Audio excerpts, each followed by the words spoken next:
بسم الله الرحمن الرحيم. ولكل وجهة هو موليها فاستبقوا الخيرات أينما تكونوا يأت بكم الله جميعا إن الله على كل شيء قدير. ومن حيث خرجت فول وجهك شطر المسجد الحرام وإنه للحق من ربك وما الله بغافل عما تعملون.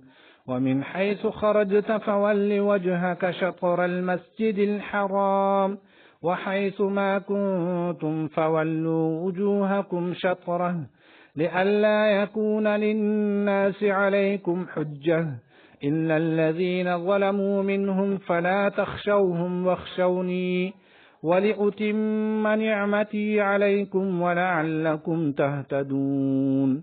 كما أرسلنا فيكم رسولا منكم يتلو عليكم آياتنا ويزكيكم ويعلمكم الكتاب والحكمة ويعلمكم ما لم تكونوا تعلمون فاذكروني أذكركم واشكروا لي ولا تكفرون. يا أيها الذين آمنوا استعينوا بالصبر والصلاة إن الله مع الصابرين. ولا تقولوا لمن يقتل في سبيل الله أموات بل أحياء ولكن لا تشعرون.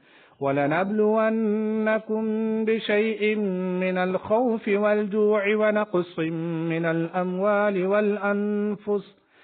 الأموال والأنفس والثمرات وبشر الصابرين الذين إذا أصابتهم مصيبة قالوا إنا لله وإنا إليه راجعون أولئك عليهم صلوات من ربهم ورحمة وأولئك هم المهتدون.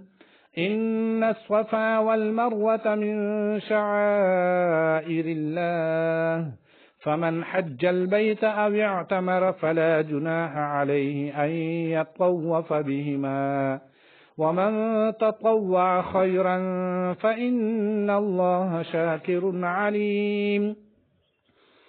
إن الذين يكتمون ما أنزلنا من البينات والهدى من بعد ما بيناه للناس في الكتاب أولئك يلعنهم الله ويلعنهم اللاعنون إلا الذين تابوا وأصلحوا وبينوا فأولئك أتوب عليهم وأنا التواب الرحيم.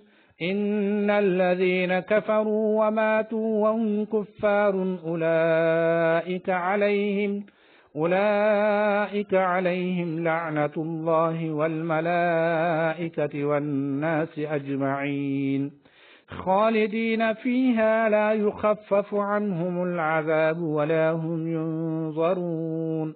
وإلهكم إله واحد لا إله إلا هو الرحمن الرحيم.